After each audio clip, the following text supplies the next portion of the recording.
Really? Just not Good evening, everybody. I'm going to call to order the Planning Board meeting of October 17th, 2023.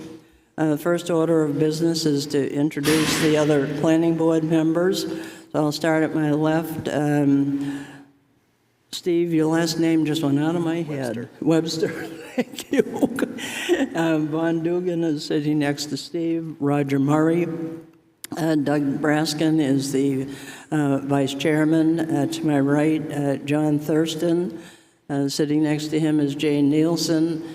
Then Brad Harriman, who is the representative from the Board of Selectmen, and Julie Jacobs. Jane, would you mind sitting in place of Peter Goodwin, who is not here? Certainly. Okay, all right, thank you. My name is Kathy Barnhart. Okay, the next item is, this is really a public meeting to discuss housing. We're here to hear from you, your thoughts on the need for housing in Wolfeboro.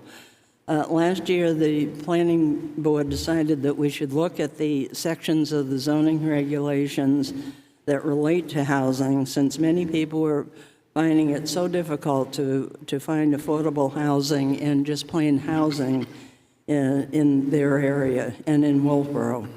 In addition, there's a state statute that states each municipality needs to provide reasonable and realistic opportunities for the development of workforce housing. We were also aware of the New Hampshire Housing Report and more recently the Lakes Region Planning Commission Housing Needs Assessment, who also stated the need for housing. The Planning Board then decided to look at various ordinances, and you all are familiar with them because you voted on them. One of them was the inclusionary zoning that was adopted in 2009, and no one has ever used it. The other one is the accessory dwelling unit. That again was adopted in 2017. We thought that there would be more ADUs applied for, but there have not been. And then we also looked at the multifamily dwelling. And this is already in the zoning ordinance, and we were just trying to make it a little clearer for people. As we were with the other things that I just mentioned, we thought maybe things weren't clear. We were trying to verify that and try to make it a little clearer. I think we failed since the voters didn't adopt any of the ordinances. So we're here tonight to hear your thoughts, how you think we should proceed to deal with this issue. I'll now turn this over to Doug Braskin, who's going to make some comments. I have some comments as well. To reinforce, of course, what Kathy has said, I believe that most residents would like greater housing opportunities, both for rental and purchase in Wolfeboro. I'm interested to know what ideas can be developed to encourage additional housing, which might be done by changes to town ordinances to ease development restrictions, as Kathy has said, or by financial incentives that might be offered by the town or state or some other means. Changes to housing density may be a means to increase housing opportunities. That was somewhat controversial this year. The topic is, I'd like to offer some examples of potential development permitted under the current regulations, and these examples are taken from current lots in Wolfeboro. They're actual lots, although I will be candid that there's no intent I'm aware of to actually develop these lots. I'm just using them as examples of what could be done. One of them is a 2-acre lot in the general residential district. It currently has a single-family home, no wetlands, a level site, it has town water and sewer. In this example, 4 units could be built as a single 4-unit building with no need for variances or special exceptions under the current ordinances. An additional example is the 4-acre lot in the village residential district, currently with a single-family home. Again, no wetlands, a level site, town water and sewer. It's eligible for Article 5 inclusionary zoning. Since it has 4 acres with 2 units per acre density, it could be 8 units, and the 15% bonus that inclusionary zoning offers would allow you to get up to 9.2, rounded down to 9 units, with 1 being low to moderate income owner-occupied housing permitted with a special exception. That's currently available to anybody who wants to do that.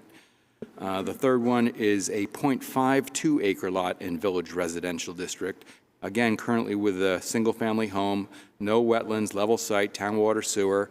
2 units are permitted by special exception under Article 4 IVA, or a duplex is permitted without special exception as per 175-71A3 permitted uses. And then lastly, example 4 is a 72.5 acre lot in the residential district that is undeveloped. No wetlands. It has a moderate to steep grade on the back part of the lot, so I'm not sure exactly how many units you could fit in there. No town water or town sewer. The current density allowed is 2 units per acre, so at 72.5 acres, you could get 145 units. And with the 15% bonus for inclusionary zoning, you could have up to 166 units with 8 as low-income owner-occupied housing. Again, that's all permitted under the current ordinances as they are written today. Thank you. Okay, thanks, Doug. Also, we have a representative here from the Lakes Region Planning Commission. They've just finished the housing needs assessment. Would you like to say some words, just a few words? Oh, okay. Good evening. My name is Christine Marion. I'm a land use planner with the Lakes Region Planning Commission. And the plan, as you have so well stated, okay, I am trying to. Is that better? There you go. Sorry about that.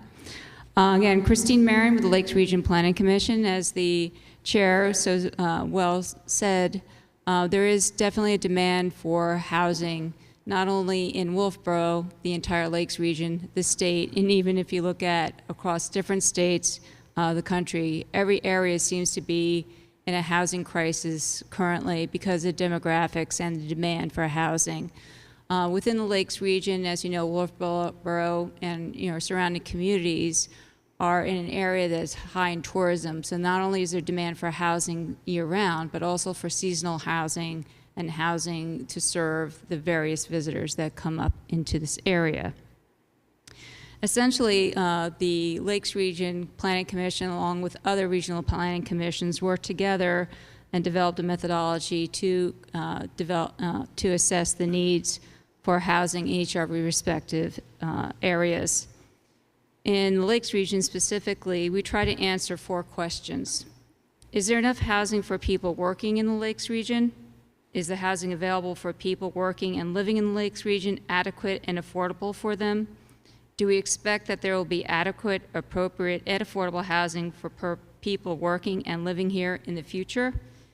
If the answer to any of these questions above is no, what steps can be taken to address that need? And as you can well expect, there is a definite demand, and we have answered no to several of those questions. So what steps can be taken? As we have seen, Wolfeboro is on the lead. You are in the lead communities who are trying to address this issue. And we thank you not only for taking that action, but also taking action to approve and adopt the housing needs assessment of the Lakes region. I'm here today to answer any questions about the report. Right now, if you look at the numbers, by 2040, the state is estimating that there'll be approximately 90,000 additional units of all price points that are required throughout the state. In our region, that number is approximately 744 of all housing types. So as you can see, by 2040. So you can see it's not a huge number compared to the rest of the state, but it's still a number that is needed in this area. Thank you. So Okay, thank you very much. I have a question. Okay, I have a question. Do you foresee any mandates coming down from the state that may influence every town in New Hampshire? Mandates in terms of Housing, increased housing. increased, well, right now the state is not putting down mandates, but for example, within the RSA, there is a requirement for workforce housing. So you must permit, in the majority of your residential zones, the opportunity to build workforce housing. And you also must allow a certain amount of multifamily housing, which is defined as 5 units or greater.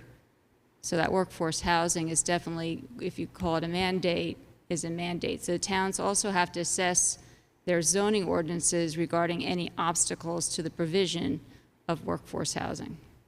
So anything you could do to reduce constraints that are not related to public health, safety, and welfare. Okay, thank you. Okay, we're going to open it up to hear your comments. Please remember, we're all friends and neighbors, and we all have the best interest of the town in mind. So go ahead, whoever wants to get up and speak. Okay, Suzanne. Suzanne Ryan, Wolfeboro. For clarification, when you started on this last year, you were very interested in inclusionary housing. And then I thought it was talked about for this year housing, and now I see affordable housing. So there is a difference in the statute on these different descriptions of housing. And inclusionary housing has 14 subsections, and it is allowed by conditional, special use permit, or either, and then it's designated over to the planning board to decide, or the Board of Selectmen, or the ZBA. So when all's said and done, I'd like to know what provision you will end up using, whether you decide or you send it to the ZBA. And then and that's 67421, and I believe 675(1) Roman numeral 2 is town meeting votes that in. Am I correct on that? Off the top of my head. Town meeting votes it in, or you just adopt it? Do you know? It's town meeting. Okay. And then under 67458 through 61, workforce housing has 3 or 4 categories.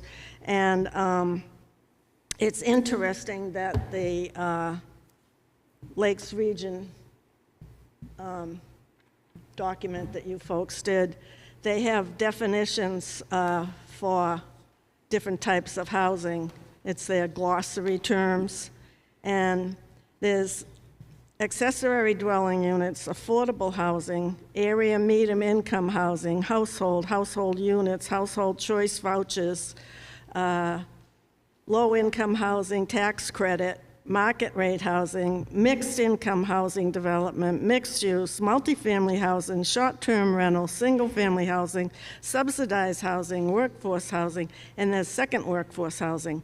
The one workforce housing, number 15, that they has a variety of housing types that are affordable, no more than 30% of gross income spent on housing costs, suitable for households of working people with different needs and income levels. Due to their income, this population is generally not eligible for any federal assistance programs.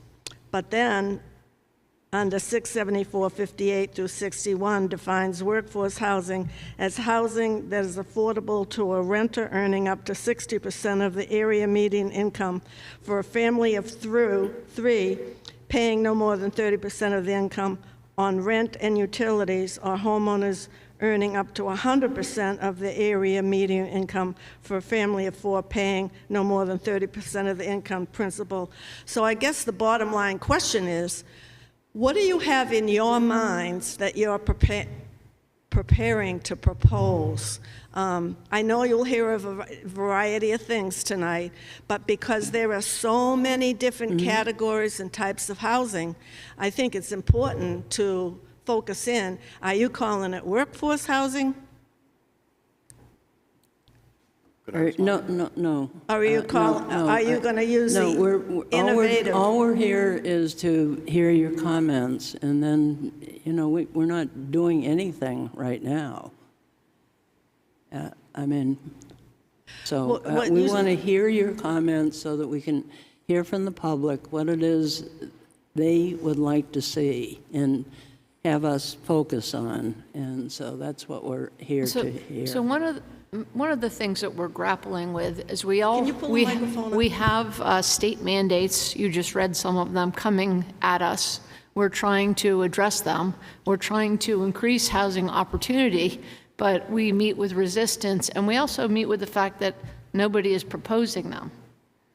You know, people aren't building ADUs, people aren't doing duplexes. So we have to figure out as a town what's the best way to move forward. We have issues coming down RSAs, which are multivarious. And we have to determine what to do to try and improve the situation. Okay. And this I'll- is the I'll first, save other this is the comments. first step then. I'll save other comments. Yep, okay, all right, thanks. Okay.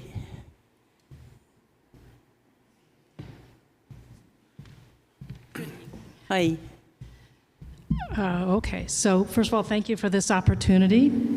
And I'm Mary Schillereff from Wolfeboro, and I need to stipulate that my opinion is my own and I represent only myself. So my question is, how is the planning board taking into consideration the impact of insufficient housing as a matter of public health?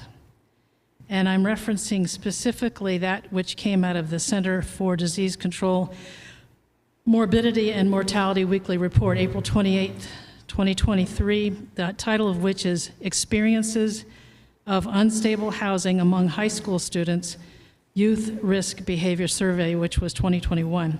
The report found that adverse health risks and behaviors are elevated among youths experiencing housing insecurity, that there is a disproportionate burden of health risks prevalent among youths who are unstably housed. Lack of affordable housing, stable housing, home security is a matter of public health, specifically the health of children. So reiterating, how is the planning board taking into consideration the impact of insufficient housing as a matter of public health? Okay, and that's what you'd like us to consider, right? Yes, please. Thank you. Okay, all right, thank you.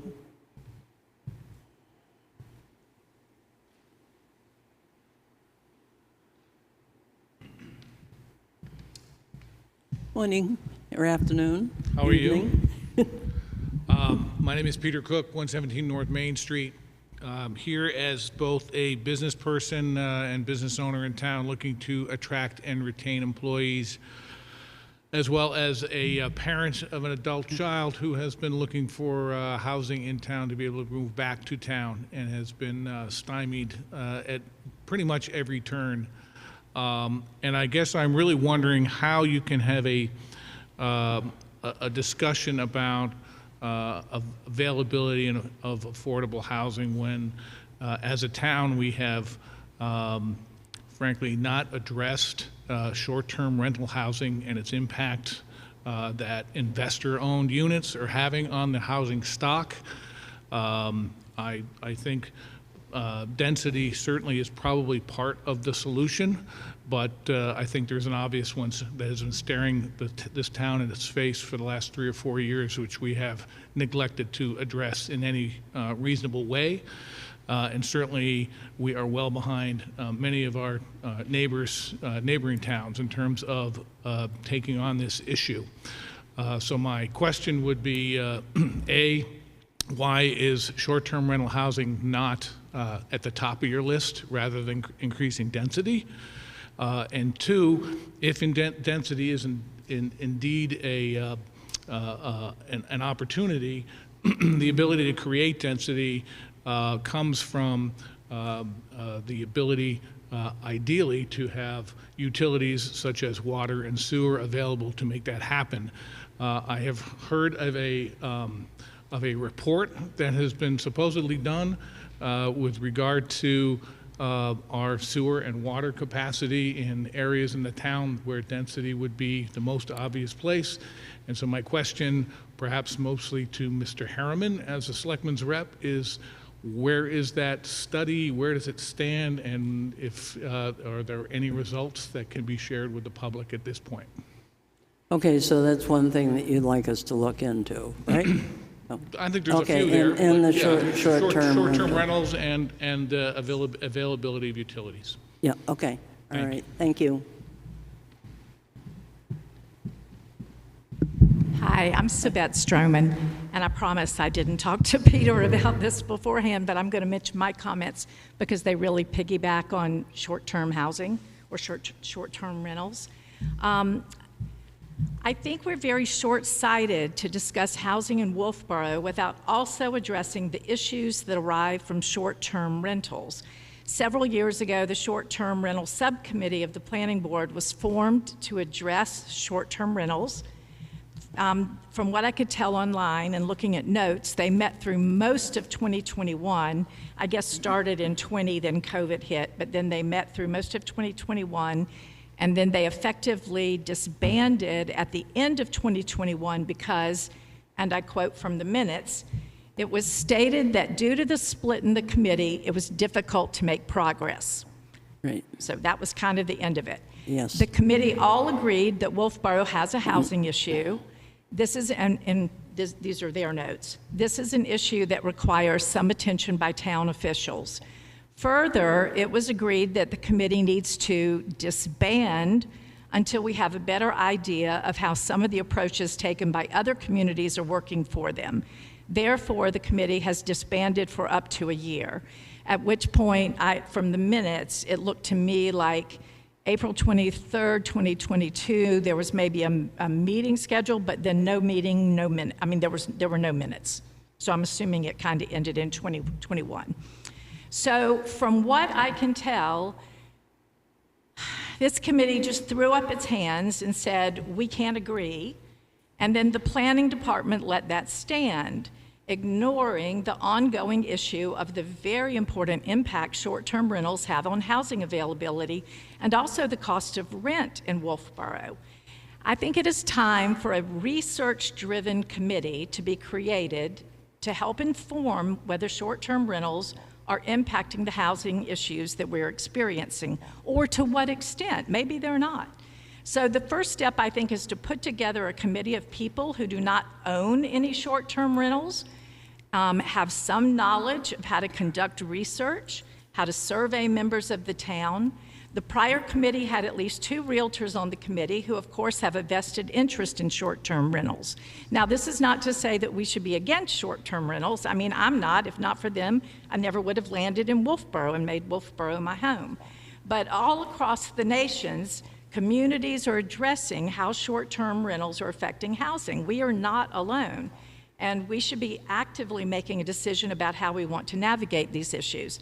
And if the stalemate in the previous committee came about because there was a real ownership on one hand and then not on the other, then let's just get a group with no ownership that can pull together research, pull together some facts, work with organizations like this and other organizations and see what we can come up with.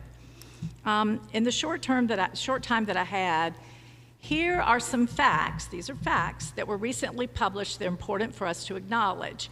The New Hampshire Housing Finance Authority published a 63-page report this October of 2023, with an analysis of data from 2014 to 2023 from AirDNA. And AirDNA is a company that compiles data and conducts analysis on the short-term rental market.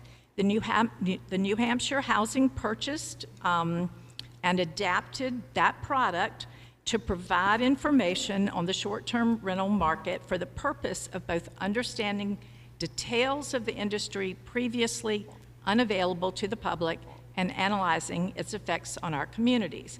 These were a couple of the points that they made. They said short-term rentals, or the report, the 63-page report said, short-term rentals are more widespread in tourism-heavy regions, which we would expect, in Carroll County, Coos County, Belknap, and Grafton counties, where 8 to 13% of housing units are online short-term rentals, 8 to 13%. The town of Lincoln has the highest rate at 42.5, and we certainly want to prevent ourselves from heading in that direction. In Carroll County, only 31.6% of short-term rental property owners live in the same county as the rental. So that means we have a lot of owners who are living out of state, out of town, who aren't really checking on the property, who aren't really managing, who's in and out of the property. And they also said that this number could be on the low side because they had some trouble always getting complete factual data there. The impact on vacancy rates, the analysis found that short-term rentals did influence vacancy rates. Roughly 14% to 23% of the decrease in rental vacancy rates, now this isn't ownership, but this is rental, from 2014 to 2021 can be attributed to an increase in short-term rentals over that period. So they're having a definite impact on how available our rentals are to people that need housing in our area. Another important point I'd like to make, in the committee that met, about the committee that met for a period of time, our committee, Tavis mentioned that he had talked to the attorney who said this is a land use issue and it is difficult to enforce, talking about short-term rental regulations. The attorney also mentioned that if someone has done this in the past, no enforcement can be taken against the property owner. It was also mentioned that grandfathering is difficult to prove and there's no sunset provision for this issue. However, in the spring planning and zoning conference of the New Hampshire Municipal Association and the New Hampshire Office of Strategic Initiatives, they published a document based on this meeting, and one of the questions posed about short-term rentals was, do municipalities have zoning authority to limit or prohibit short-term rentals? The short answer, they said, is yes, which is a little different than the answer we got, I think. The statutory authority, they said RSA 674-16, the zoning enabling statute, states that a zoning ordinance shall be designed to regulate and restrict, among other things, the location and use of building structures and land used for business, industrial, residential, or other purpose. Then the next point they made was the argument against allowing regulation is it's a residential use. Their answer to this was it's not a residential use. A room rented for a weekend does not become the temporary occupant's residence. Renting a room to a continuing sequence of guests for a weekend or a week at a time is not the same as renting it to a tenant who resides there long term. I won't go over everything else they said, but there was a pretty lengthy description in terms of answering that and why they said it is not a residential use. The constitutional challenges that they mentioned were property owners in New Hampshire and elsewhere have claimed that restrictions on short-term rentals are unconstitutional on various grounds, including equal protection, due process, and even the federal Constitution's Commerce Clause and Privileges and Immunities Clause.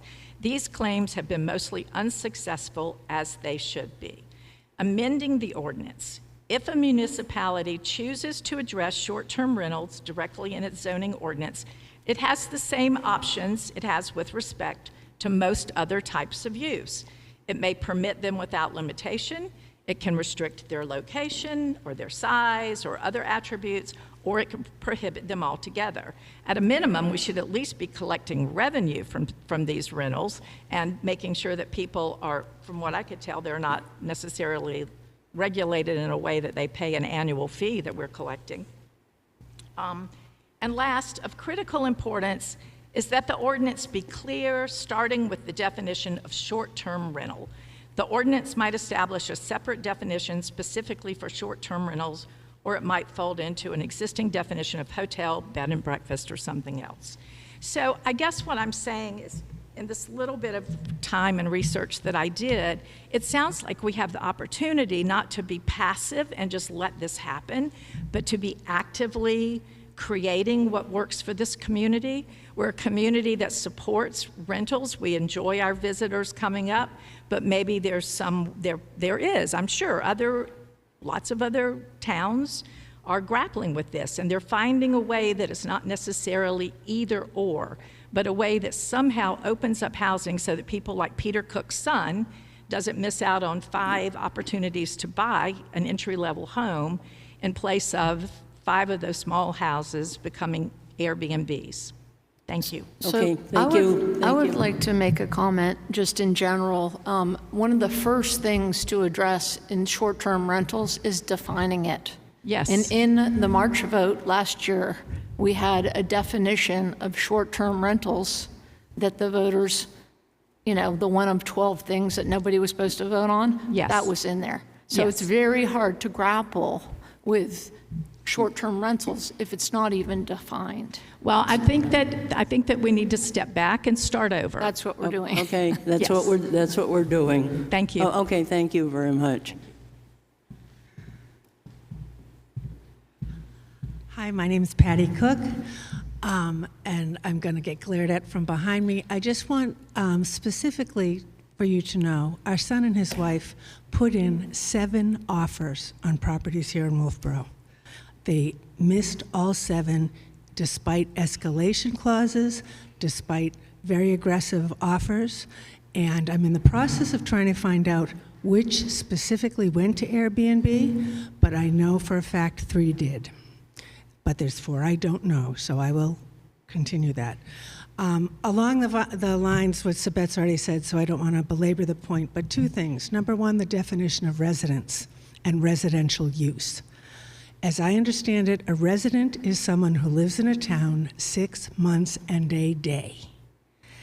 And most, or many, you have to be careful to say that, many of our short-term rentals are properties that the owners do not live in town or in the state or in the area. So if they are renting those homes, I am still very confused with why that's not considered commercial use, because they are not a resident. The property may be in a residential zone, but they are not a resident. Number 2 is occupancy.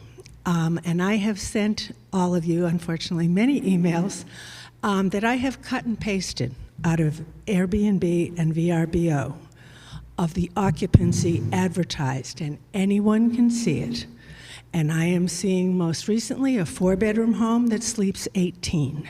I am seeing, I know of 2. One is a 1-bedroom property that sleeps 7, and they say, including mattresses on the floor, and a 2-bedroom property that sleeps 9, including mattresses on the floor. If I can find these on Airbnb and Vacation Rental by Owner, they're there.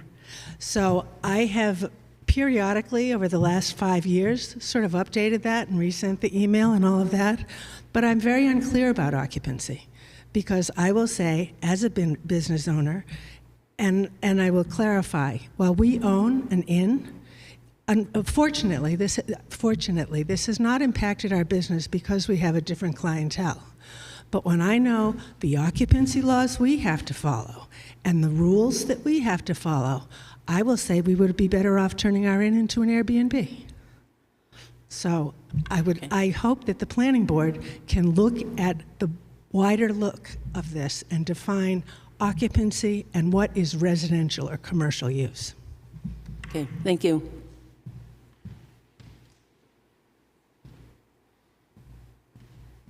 Hi, I'm Cynthia Theodore from Wolfeboro. Is this a continuation of, I can usually talk pretty loud, but I also notice that when I watch the meetings at home, it is so much easier to hear the meetings at home than Yes. it is here. You can't hear anything back here. This is a continuation, I feel, of the warrant articles that we voted on last year that overwhelmingly were voted down by the citizens of Wolfeboro. Am I correct? Yes. So we're still talking in that same situation. Well, we're looking for ideas from the public. That's what we're You're looking for ideas. Okay. And because I couldn't hear very well back there, I wanted to ask this woman, you're from the Lakes region area? Yes. Are other towns having these type of discussions? Okay, well, no, you need to focus your comments here. And Oh, then, I can't, she said I could ask her questions before. well, Okay. let's Do you know if let's Okay, wait. I'll ask you, are other towns around the lake having these same discussions? How about we get all the questions together and then she can respond? Okay, I have Yeah. just Yeah, have so no, many that- questions. that's good. Here's another question. Okay. What is this planning board's definition of affordable housing? Well, it's in our regulations, so, well, There's a definition in the state statutes. So I have to look that up, you can't tell me? I'm sure. Well, yes, okay, let's, okay, and what else did you Okay, want? so you're speaking, well, Suzanne asked, there's so many definitions of housing. Mm-hmm. Are you just looking for affordable housing? Are you looking for workforce housing? No, Because we're trying to get some ideas together of what people feel that we should be looking at, okay? That's what we're here for, Okay. okay? The housing development that was approved to go in behind the lumberyard on Pine Hill, what happened to that? Is that not being built anymore? I really, could you please just give us some of your thoughts as to what you would, they do not have planning board approval. The thoughts are my questions.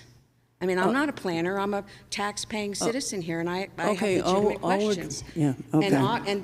And to tell you the truth, they weren't answered last year either. That proposal is not moving forward for whatever reason. Okay, It's so- it's not something the planning board. Okay, so last year's proposal is dead in the water. Yes. We're starting all over again. Right, Well, Ted, there's those two are two questions different there. things. So we're looking here to restart the discussion we had last year and the beginning of this year on the warrant articles, but separately with regard to the development on Pine Hill Road, that's not moving forward, but it's not anything that has to do with the planning board. That's a commercial issue that the person trying to develop it is dealing with. Okay, so what about Harriman Hill? Is that moving forward, Phase 3? And when will those units be on the market? I don't think we have an answer for that right now, I'm sorry. Well, I mean, Okay. It's been approved by this board, and right, it's now up to the builders to start moving forward, but it has all the required town approvals. and to get the necessary funding. Okay, so we're not here tonight to ask you any questions, just for our Yeah, opinion. we just would like your thoughts, that's all. Certainly you the can ask town- questions, but we may not have the answers tonight. Right, Well, and the town and the planning board are not responsible for developing property. We just hear applications and respond based on the rules that are set forth in the zoning documents. So we are not developers here. And I don't think the town wants us to be developers. I would be surprised. The town is not even supporting our change Okay. of language. I apologize, I thought that tonight I was allowed to ask questions, so. You can, but we're Yeah, not the ones no, to okay, well, answer them. Okay, thank you. Hi. I'm going to make some comments. Playing off what Vaughn said, it seems to me Maggie, that... tell Just us tell who us you who you are. are. What? Oh, Maggie Steer. Thank you. Wouldn't it be wonderful if the town had a housing authority that took upon itself the creation of the housing that is so desperately needed for our citizens who work here and that we know are having trouble finding housing?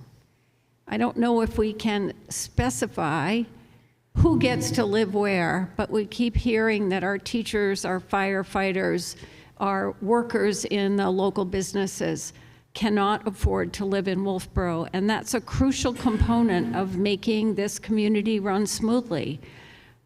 We keep waiting for developers to do what we all know needs to be done, and I would love to challenge the town to do it, to form a housing commission and make it happen.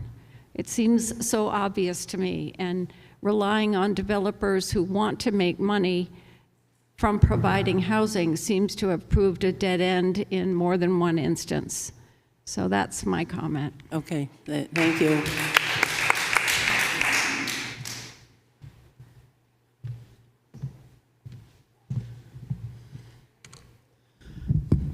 Ann Blodgett.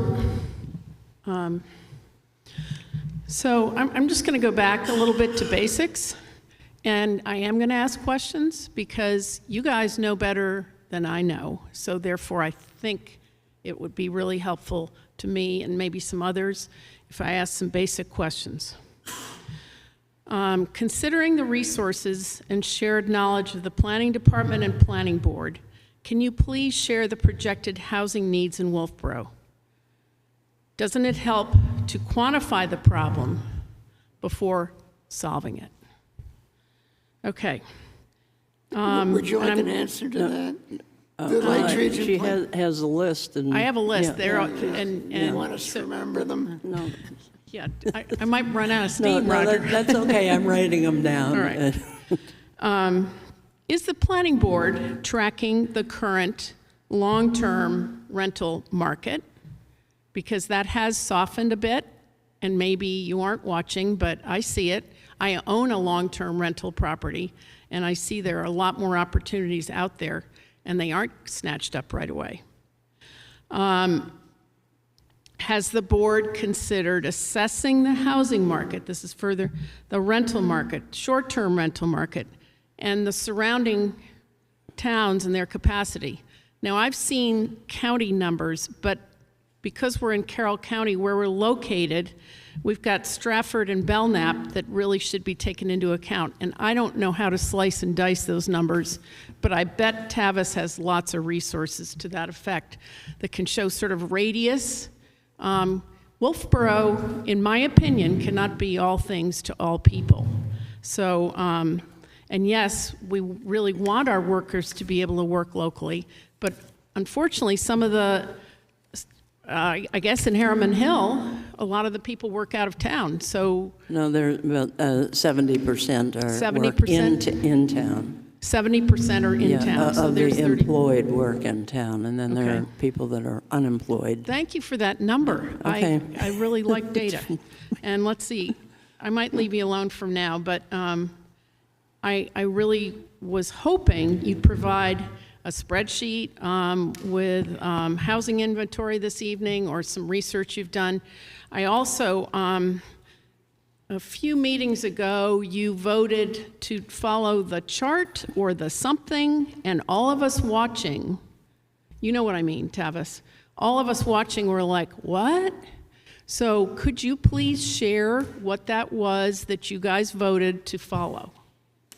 The chart is what Roger was referring to. The Regional Housing Needs Assessment has a by-town assessment of how many units are recommended in order for the state to meet its goal or for the region to meet its goal.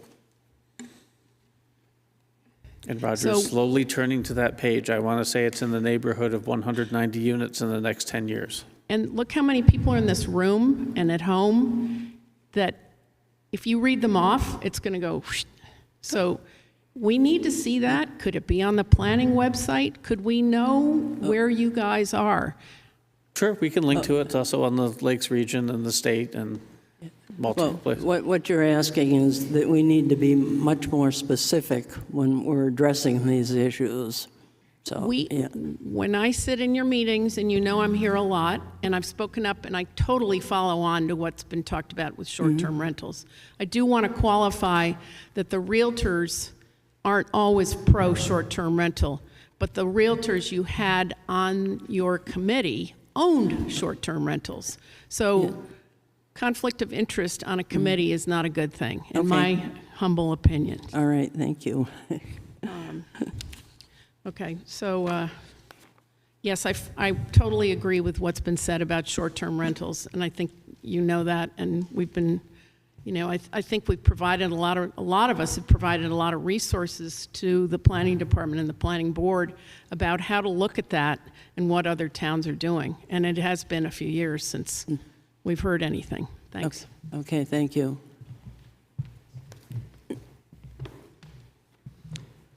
Good evening. I'm John Sandine.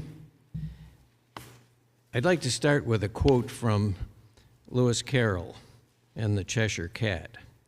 If you don't know where you're going, any road will get you there. Where is the planning board going with Wolfeboro housing? Some suggest that Wolfeboro must make its zoning laws comply with New Hampshire state laws. Some think that Wolfeboro needs more affordable housing. Some want to loosen the zoning laws. Some have specific condo developments in mind. Some want to stop having debates with lawyers about the meaning of the ordinances. Some just want to enforce the existing ordinances. Here is a suggested simple objective for the planning board to adopt.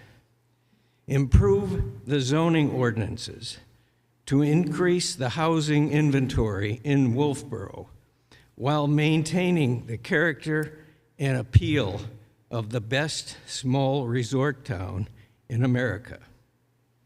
In this objective statement, there is no mention of affordable housing. In my opinion, if we raise the level of available housing in Wolfeboro and have written our zoning ordinances correctly, affordable housing will be part of the overall solution. Let me give you an example of a town I'm familiar with. The state told the town that they were short housing units according to the state averages and needed to improve available housing, just like this chart that Tavis was just referring to. The town started the improvement process by determining where the additional housing could be located and designated 12 specific zones. And these zones went from 2 acres to 25 acres.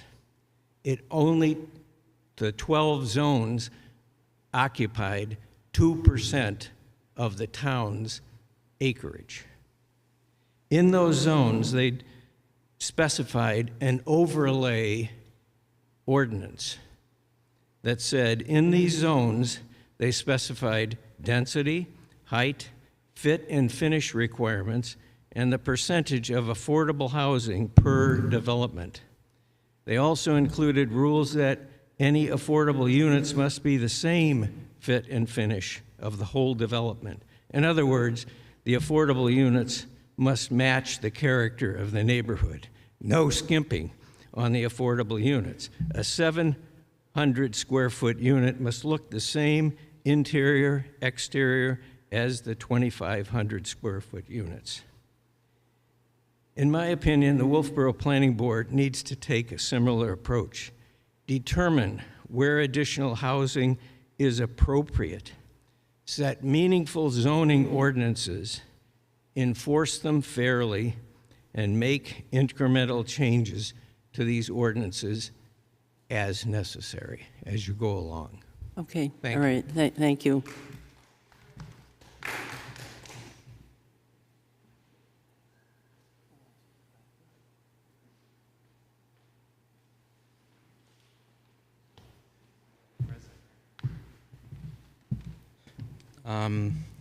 Thank you. My name's Brody DeShays. I'm a resident of Wolfeboro, and I'm speaking as a private citizen. I do serve on the Library Board of Trustees and School Board, but I don't speak on behalf of either organization.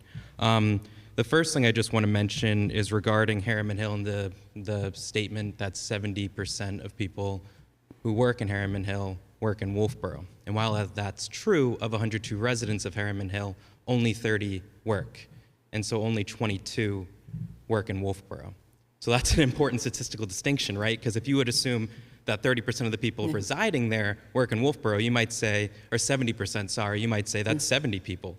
But 22 versus 70 is a much different number. So got to put that in perspective. That's directly from Lakes Region, what's it called? That's from Lakes Region Community Developers, straight from Carmen R. Lawrence, the executive director.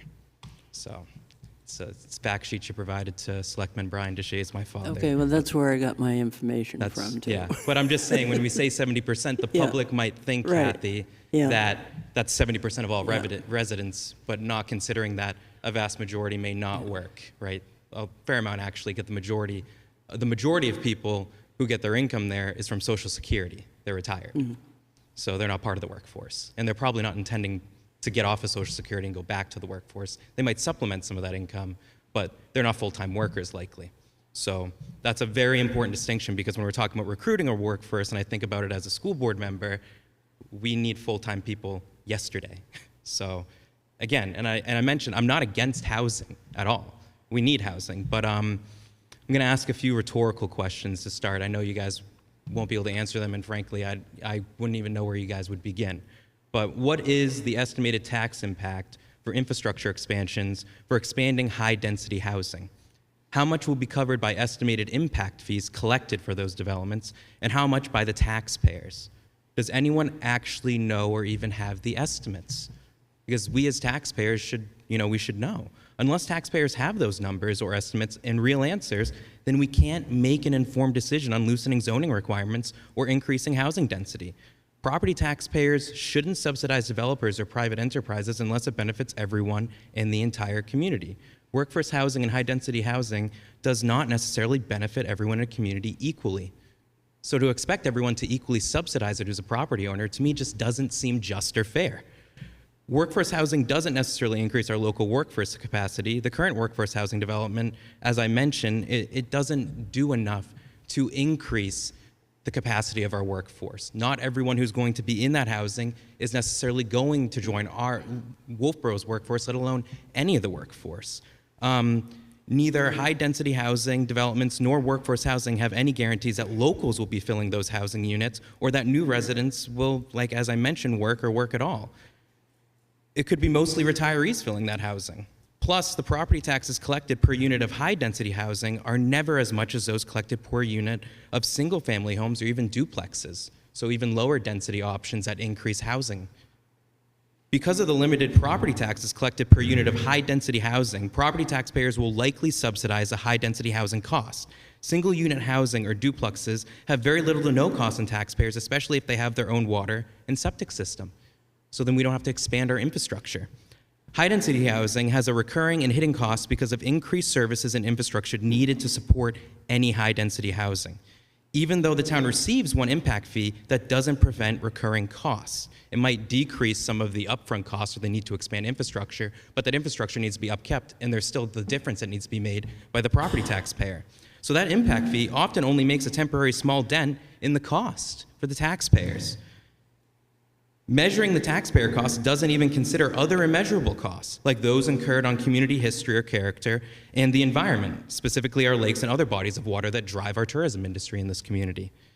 It also doesn't consider schooling costs if enrollment increases. Wolfeboro pays for about a third of GWRSD's budget. And that amount can change because of the way that we do our evaluation formula. 75% of it is based on property taxes. The other 25% is per pupil enrollment. So if Wolfeboro has a disproportionate per pupil enrollment, its share of the school budget will increase. We, the taxpayers and the voters, should know at least the tax costs, even if it's only estimated infrastructure costs for the town of Wolfeboro, before voting to incur the costs. And by voting to incur the costs, I mean changing planning and zoning ordinances. If we change the zoning ordinances and density increases and all of a sudden we have to build all new infrastructure, what's that going to cost? I won't say yes to any changes until I see how is it going to impact my property tax bill 1 year down the road, 3 years, 5 years, 10 years, 20 years. It's not about being against housing either. It's about transparency and fiscal restraint. The taxpayers are facing an 18% spending hike this year in the town of Wolfeboro. 18% spending hike. If we increase our housing density and increase the amount of units that are on our infrastructure, whether it be water or sewer, eventually we're going to have to grow that infrastructure. We're going to have to bond more projects, and that's going to cost us even more money than the current cost increases that we're dealing with and the current infrastructure that we have that exists that isn't taken care of. I mean, I look right down at the end of this road here, at the end of Union Street, we have the community center, which I worked in when I was in college and high school with through the kids camp, through Parks and Rec, that's falling apart. It was falling apart 8 years ago when I was there. I can't imagine how they're using it now and how much more falling apart it is. And we have the municipal electric building. We have assets we're currently not taking care of. So, how can we take on more projects and more infrastructure when we don't even have the current capacity, and the taxpayers pretty soon aren't going to have the capacity to pay the bills to take care of this infrastructure. So you guys play an important role in deciding, how fast the housing stock grows and how we're going to mitigate those costs. And if you just let the barn doors open and let the horses go, we're not going to be able to wrangle them back. So thank you. I appreciate you listening to me and for taking the time. Okay, thank you.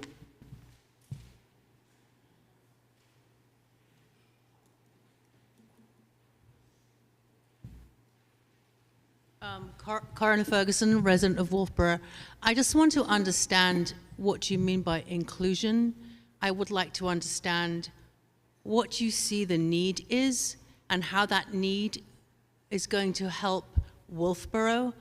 I want to make sure that it's not going to be something that you fill here in Wolfeboro that goes out to other communities, because we have a huge need for people to work in our stores here in Wolfeboro. We can't attract people.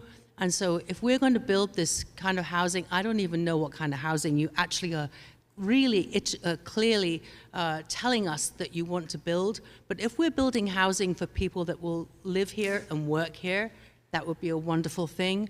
I'm not sure that's what I'm hearing. I'd like to learn a little bit more about that. So what do you define is the need for building this housing? We all want to be sure that we are supporting what the state wants to do. We want to do it in the right way for this town. Thank you very much for listening to me. Okay, thank you.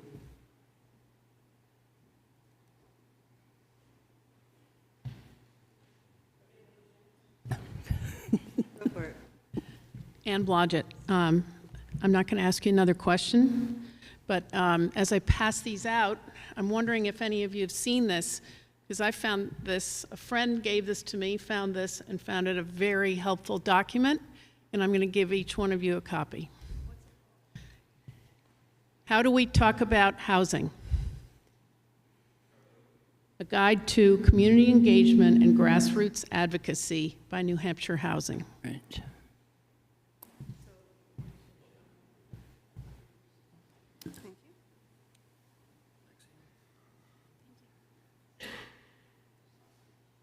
Thank you. Thank you, Ann. Thank you.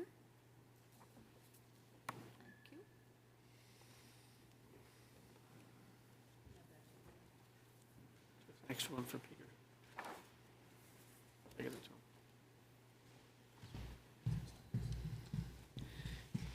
to him. One question that would go with this is, have you reached out to businesses, schools, religious organizations, et cetera, to gain more information on housing needs? A lot of us have talked about needs. What are the needs? And if so, what have you learned? This booklet talks about do the hard work, do the grassroots, get together, find the numbers, and then come to a solution. Not start with a solution and then wonder what the heck we've done. Thank you. Okay, thank you.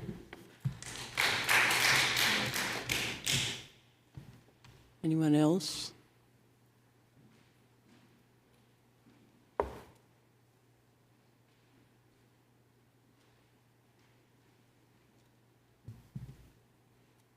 Hi, Audrey Klein. There's so much that's been said. I'm not sure where to start with the list I came with.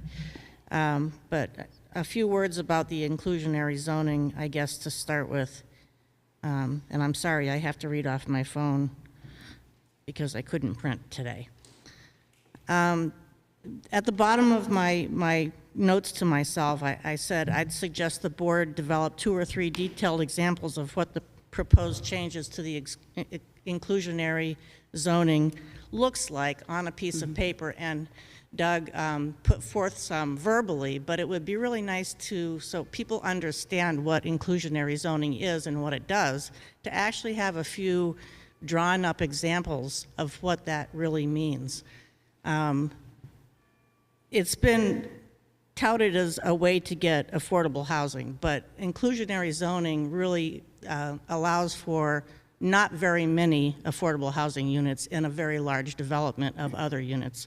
And I just want to make that clear. I know that you adjusted the percentages in the warrant article last year, which is probably a good thing to do, but exactly what were you reaching for? We don't really know, and I think that comes down to what is the goal? You know, you can really open up the language on that, but what is it you're trying to reach with that? I think it's really important to look at the bigger picture. We have so many opportunities to make more housing in this town that aren't being used.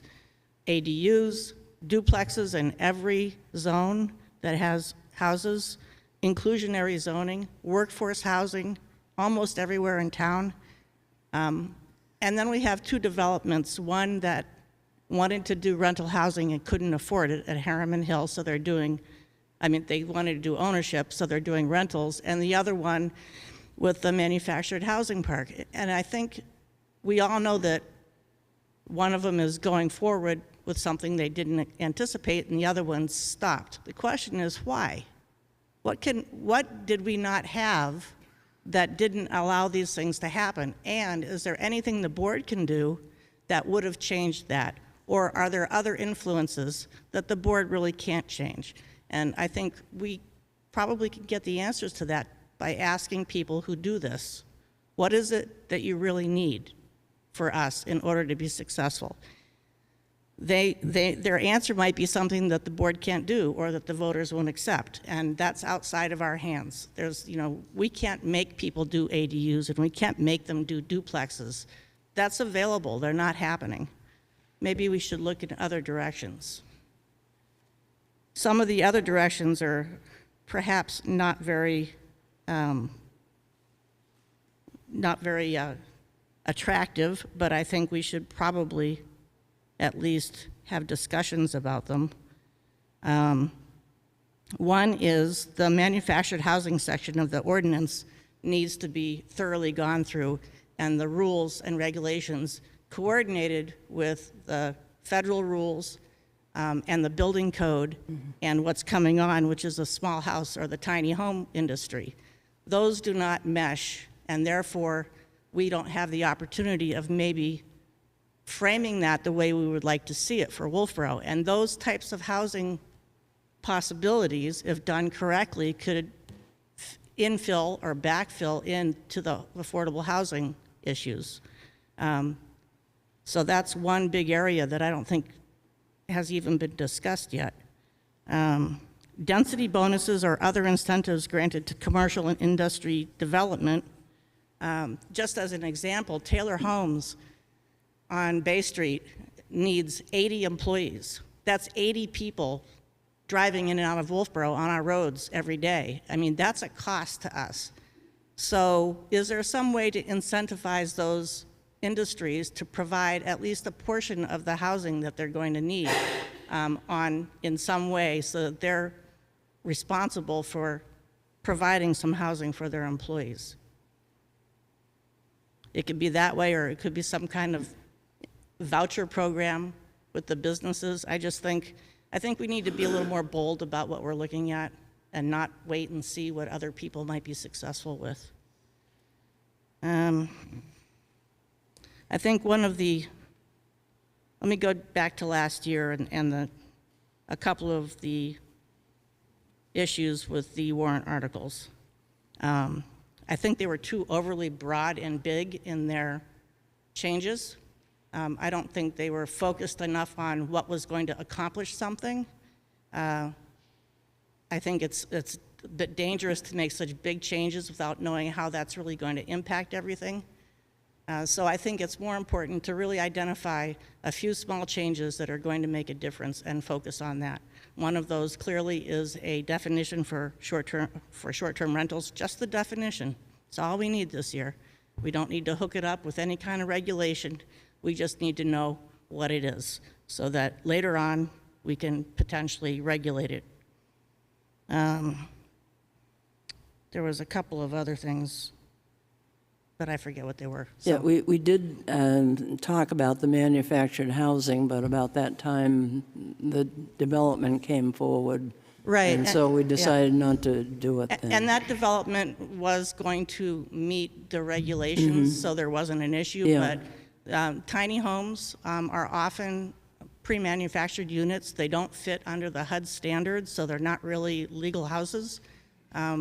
The building code has standards for tiny homes, but they're not necessarily what you're going to see. So I think those things need to be sorted through, defined, so that we know what's coming and potentially can use that to our advantage. Okay. All right. Thank you very much.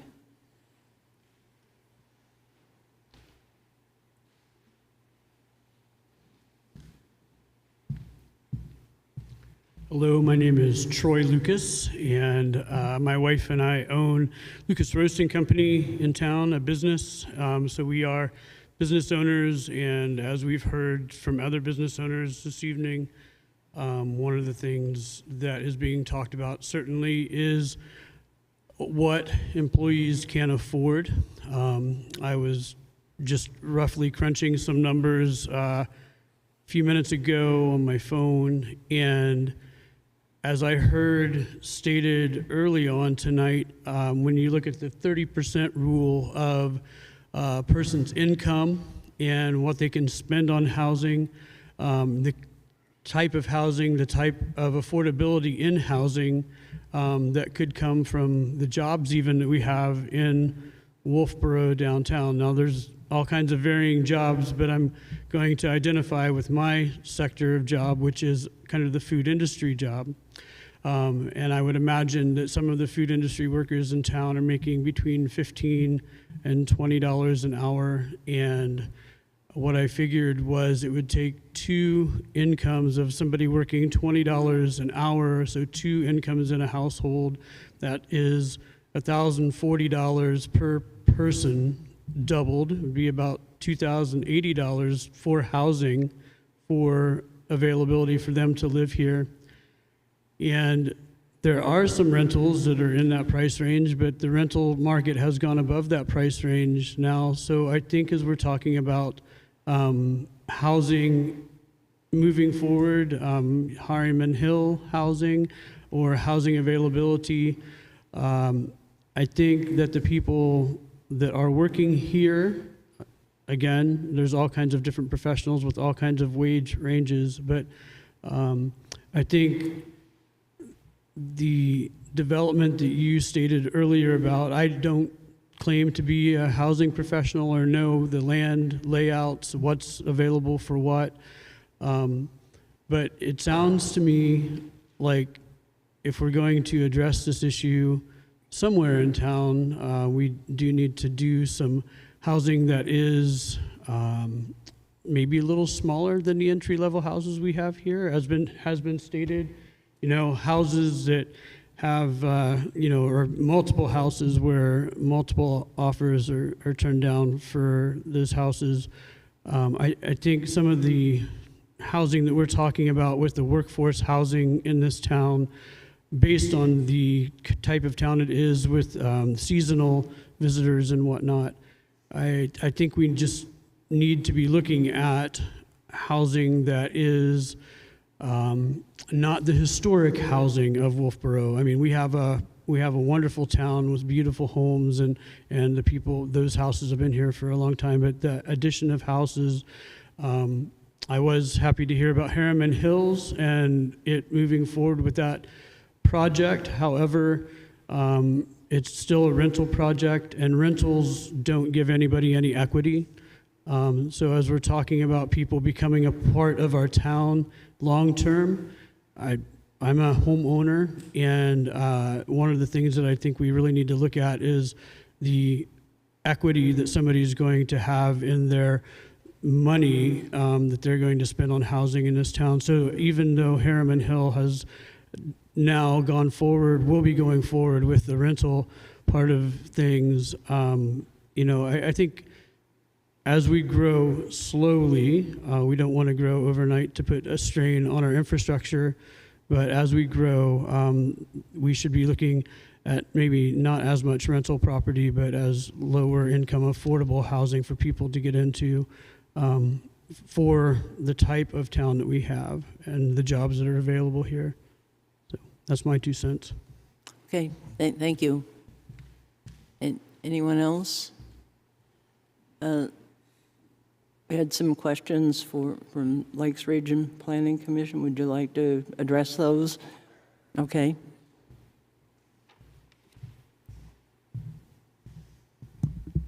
I believe there was one question about other towns that were looking at housing issues, and there are several. I know my own town that I live in, Plymouth, New Hampshire, is undertaking a study right now through the Housing Opportunity Program, as well as Sandwich. So they're undergoing a process right now evaluating their ordinances, evaluating their need for housing through an entire process. So there are several towns in the Lakes region that are doing that.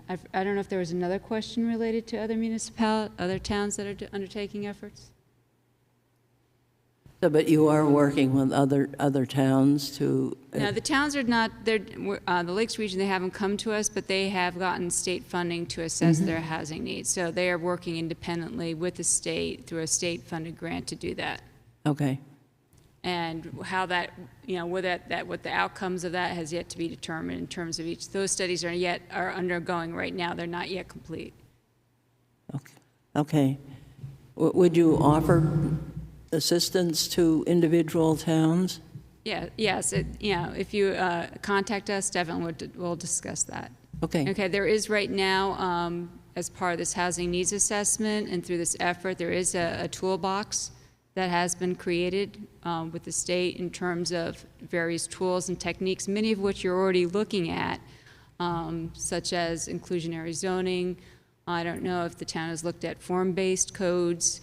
There's just a number of ways that, I know that you've already, again, Wolfeboro is on the forefront in terms of the ordinances that you've already adopted and are looking at, but there are other means such as someone addressed cluster zoning, someone looked at inclusionary zoning, but there are a variety of tools that can be used depending on the unique circumstances of the town. You have to assess your own municipality and what is appropriate for your town.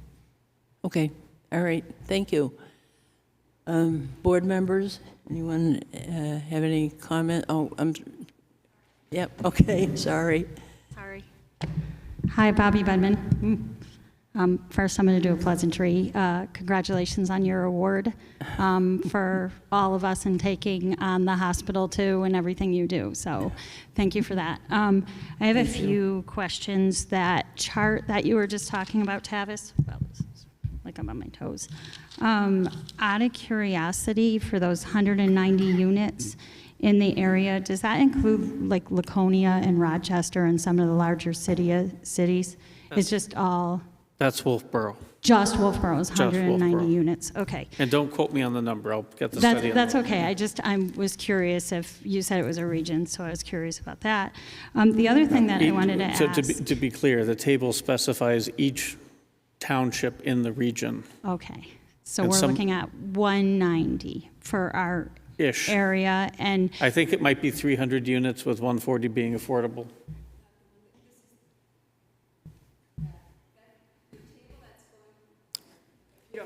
No, go ahead. No. Sorry. Don't go away. Just yeah. The table that's been included in the draft final version is a current housing, projected housing need. That's all housing types, not just affordable or workforce housing. So that's where the 7,444 for the entire Lakes region. And for the town of Wolfeboro, total new housing units by the year 2040 is 333. So that is a projection of what the housing need will be. Okay, all right, thank you. Okay, so we're working off 330 by 2040. So my question is now, with that number, just because I sort of hear language floating around here, and are we talking about workforce housing? Are we talking about lower monetary workforce housing? Like, how are we defining all this? Or are we talking about our, what is it, market? The 330 was total, the 333 was total housing units. For everyone, for every income level, we're talking about meeting the needs of all citizens.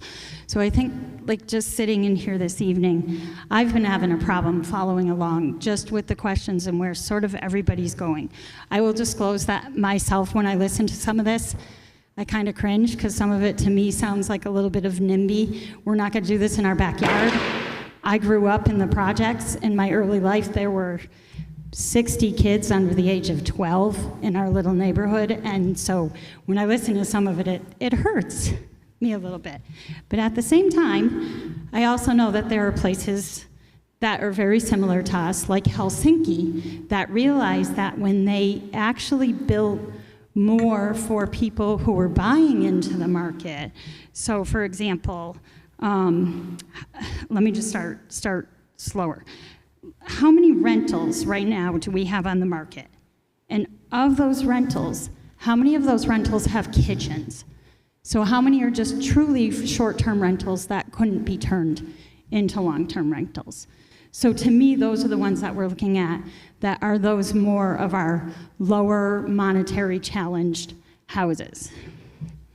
So do we have a problem that are above market buyers? Like when I drive up the road, I see like these beautiful little starter homes, and they sell like that.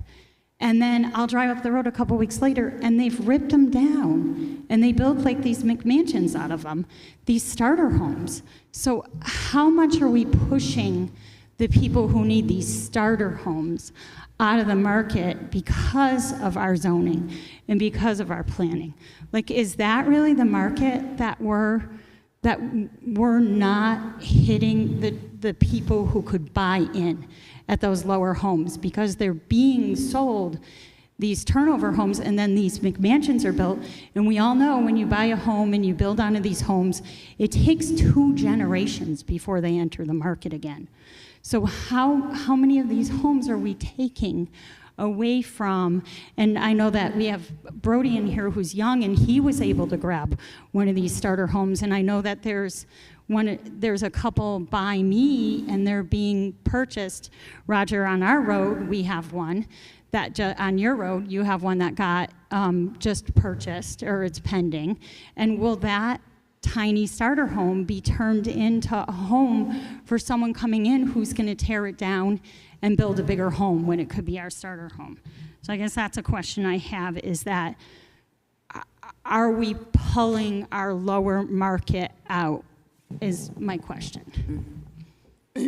We cannot control that. If somebody buys a house and tears it down, that's not a zoning issue. Yeah, okay. That's capitalism. Okay, pardon my ignorance. I mean, this is not my, this is just stuff that I'm just bringing to the board. I'm curious. I'm, here as I listen to my friends who can't get into a starter home, and I listen to my friends who, a lot of them can't even find rentals right now. So for me, I'm just probably, approaching it more as a citizen than as some of the people in this room who are a little bit more well-versed than I am. I'm not disagreeing with your concern. I think it's a real concern. Okay. But we can't tell people they can't tear a house down and build another one. Okay.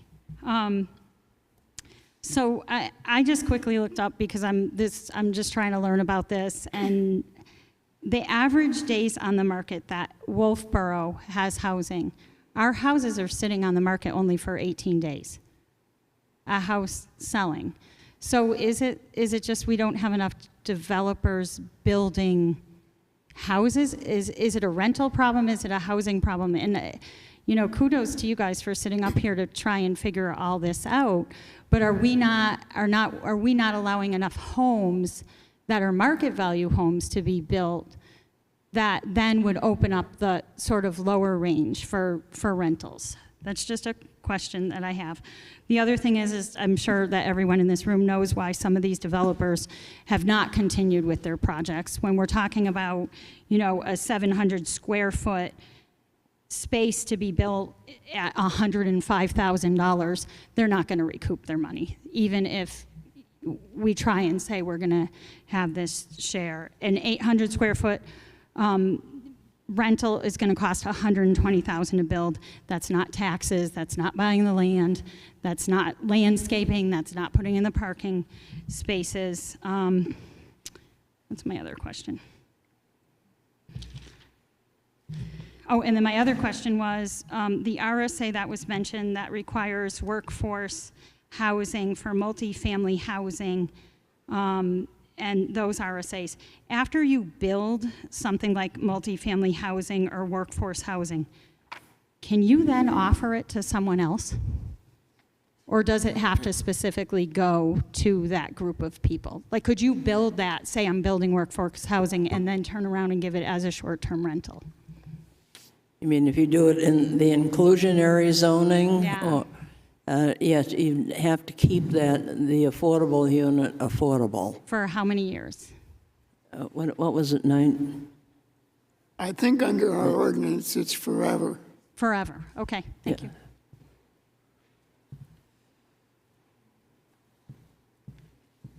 I have one question. What are your thoughts about how this process continues so that we don't end up in the same situation we had last March? Well, I think people have come up with some good ideas. I think we now have to sit down as a planning board and figure out how we're going to deal with it. Quickly, I think. Oh, go ahead. I think a really good thing to get behind is the definition of short-term rental, because that is definitely impacting the rental, at least availability for people and resaleability. Right. Because, we have out-of-town people coming in and, they don't live here. They're just making a profit renting short-term. So it would help a lot if the public who votes could get behind the definition of short-term rental, and that did not happen last year. Well, I'm thinking that this was one way with us asking you questions, and what might help for March, if we have another conversation like this where it's you guys presenting where your thoughts are instead of just us looking at what's on a ballot, so that we hear your thinking, we hear your logic, your reasoning, the facts behind your suggestions, giving us an opportunity to ask questions again. I think where things fall apart is when it's one way and then it just kind of stops. So that would be my suggestion. Okay. Thank you.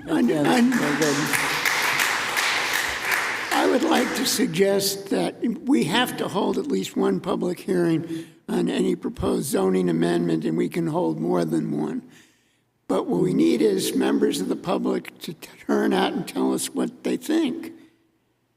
But we have to have two by law, and we did have two. No, you have to have Well, one. well, I think It we used had to be two, now it's only one. one. Okay.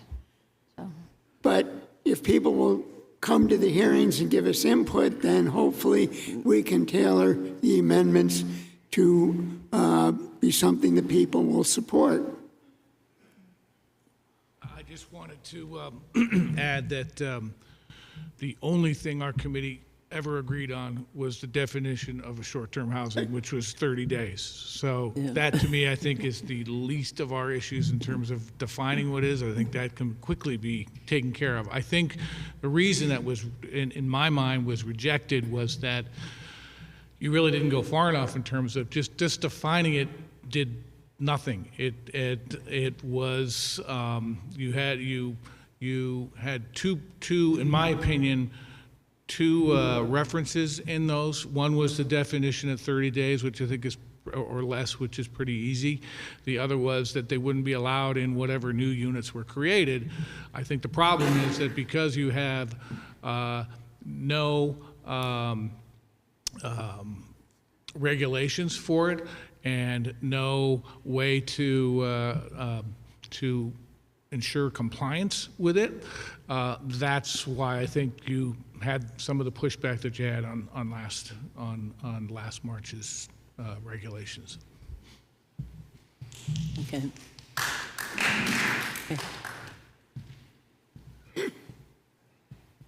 Just a further comment along that line. I believe, as I read the warrant articles, that they were very obtuse and did not describe what was going to happen as a result of the zoning changes that were being made. And as the old preacher said, you have to tell them what you're going to tell them, then you tell them, and then you tell them what you told them. So I think this is a matter of terrific communication need, that you have to take the ball on this and say, if we're going to put 10 or 9 warrant articles out there that change the zoning ordinances, we have to have some newspaper articles that say, this is what Article 1 does, this is what Article 2 does, etc. That will get the public to understand what they're voting on. I don't think most of the people understood what each one of those 9 warrant articles were doing. Yeah, thank you. Go ahead, Suzanne. Oh, well, yeah. Just to be okay, quick, I well- have to respectfully disagree with Peter. I think that the goal here is to get a definition for short-term rental.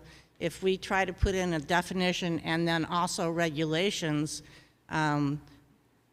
there's more of a chance that that's going to fail. What we really need is the definition first, and then next year we could fight over the regulations, because there's going to be lots of opinions about what regulations there should be. But we can't do any regulations if we don't have a definition. So I just wanted to thank you. Say that. Ken. Yes. No, you're a first timer. Ken Perry from North Wolfeboro. Regarding the articles last year, I'd like to repeat, the reason that they were voted down was because they did not include a topical description of substance of the amendment. State law requires it in those words. Each ballot article that we see when we go to vote should say to us in 1 or 2 sentences what that article is going to change. So each voter knows at that point. They shouldn't have to read 6 pages hidden on the website or follow 4 different articles in the paper. It should be on the ballot the way the question's presented when they're presented in November and when they're revised. That wording should be there. So everybody understands if they vote yes, this is going to happen. Thank you. Okay, thank you. Okay, go ahead, Suzanne. I was trying to let everyone have their first chance. In reference to what Ken was saying about last year, the inclusionary housing discussion and the way the article was written was town-wide. And I remember last year saying to you as a board, will you pull out your maps, point to us where it is you're doing and what you're doing so we know. Okay. And also, it's the land that drives the use, not the use that makes the land fit it. You're going at it backwards when you do it that way. The land can only support so much. You know your steep slopes, you know your wetlands, you know your drainage area problems. It's the land that will dictate to you as a board what can fit there. And too many developers try to come in and do it the other way around, and we all understand why. But if that would be one thing that you would do, is put up a map or some maps and we've got all those from the master plan, all those land use maps that I brought in last time. Use them. They're wonderful. They're informational. They're full of information. And information, the Lakes Region Planning Association has put together a whole, I just paid $75 to get a copy. It's a big book like this, and in it is a second part that is, how many of you have the toolbox? That figures. They should all have the toolbox. You go to that and you'll understand how to get to where you're trying to go. And I'm sure Tavis could arrange for the sections that are applicable to Wolfeboro. It's full of statistics. It will tell you how many vacant units are in Wolfeboro. And you just forget about all the other towns. Just go to Wolfeboro and put a highlighter on it. You can find vacant units. You can find sold units, percentages. I got a number out of here that total housing units are 4,400. Vacant units, 1,800, 41% vacant. I really don't know what that means, but it's all in there for you to look at.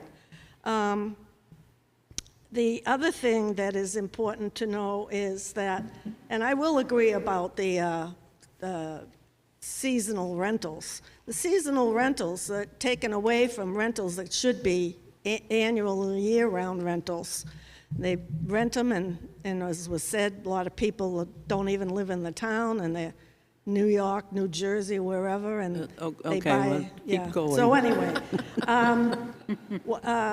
the other thing is, and I've said this before, and I'll say it again, there's only so much a town can do. An example is, and Vaughn mentioned it, is Harriman Hill was asked about, and then Jody Hutchins and his project, 100 units, what's happening.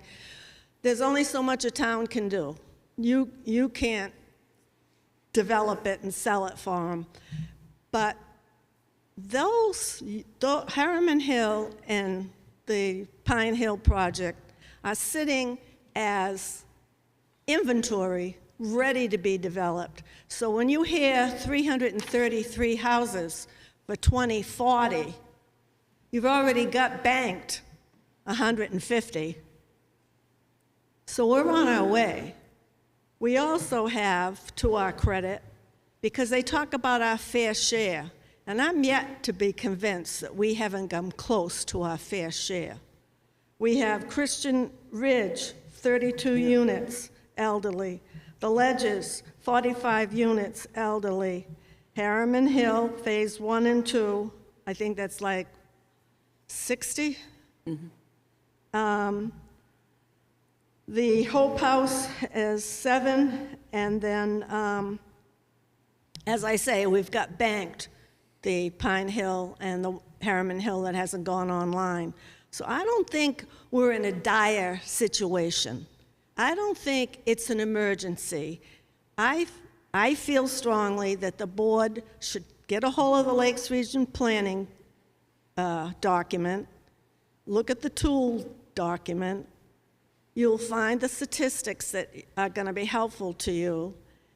Pull out your maps and do an analysis of what we really need and how soon we need it. And I would say for this year, do no harm. Thank you. Thank you. Hi, Brody DeShays again. I just want to expand off of Ken Perry's point, where you can, there you are, about the voters not voting for the warrant articles to change the zoning and planning ordinances last year. And part of it definitely was that the state statutes weren't followed with the descriptions, which confused voters. But that wasn't for a lack of people in the community educating themselves and each other about what they did. And guess what? The voters voted no because they didn't like them. So I don't think we can lose sight of that, you know, we can't say the voters... We haven't. No, and I understand that, but we can't say, you know, it was just pure confusion. The voters, they saw what was coming and they pumped the brakes. They did what voters do, where when they get uncomfortable or they see unforeseen costs, they say, hold on, my town, hold on, my government, you know, pump the brakes, stop, and figure this out. And that's what I feel as if this hearing should be the beginning of, okay, the brakes were pumped, where do we go now? And I appreciate you guys holding it, but I feel like the process won't work out properly unless we do what Roger suggested, which is continuous solicitation of feedback and incorporation of the public's recommendations for future warrant articles. And ultimately, a collaborative process is going to create yes, because the voters will have been involved and will support the ultimate results. So I just hope you guys heed Roger's advice, and moving forward, you know, the town will present on 40 warrant articles, you know, before the deliberative session during their preliminary budget hearings, right?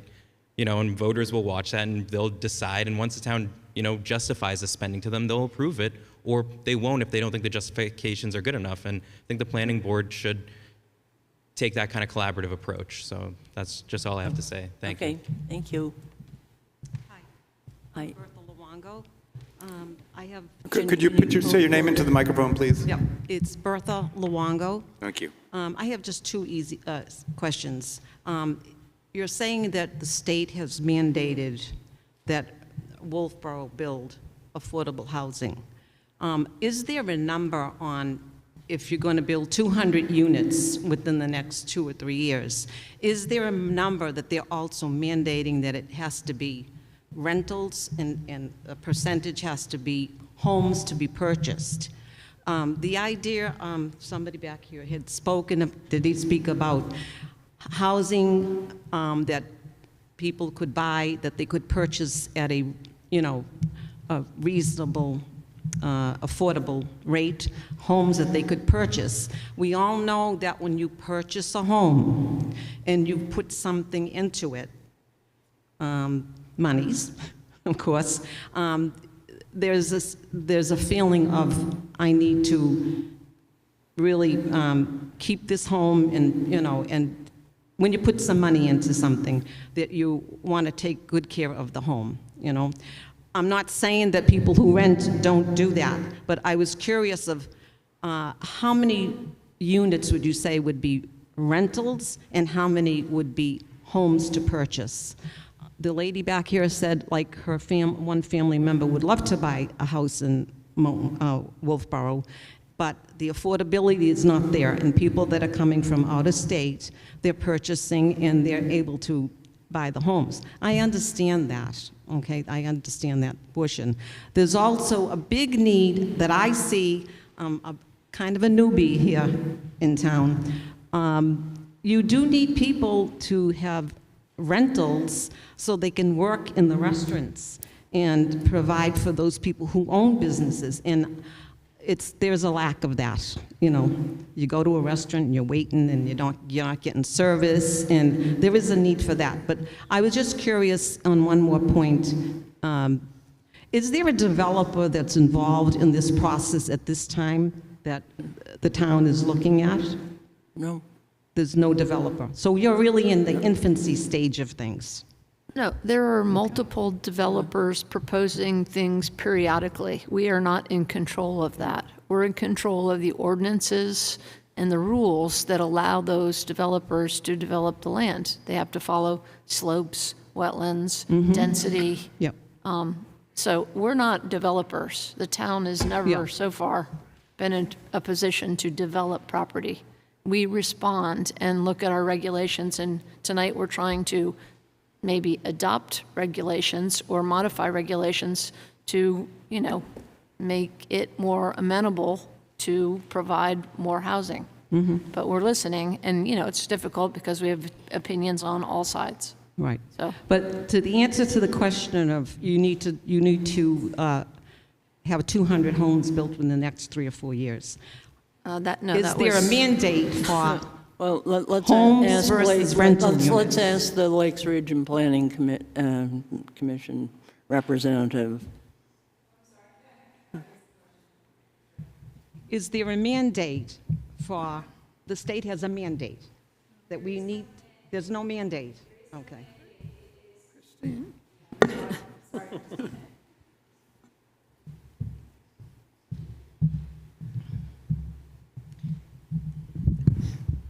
There is no mandate per se where a town, the mandate is, as I mentioned before, in the workforce housing provisions. So the mandate is for each town to provide a realistic opportunity for the development of workforce housing in the majority of its land that's zoned for residential housing or residential. So that's the mandate, is to provide housing that's affordable to, I believe it's a 4-person household, 100% of median household income.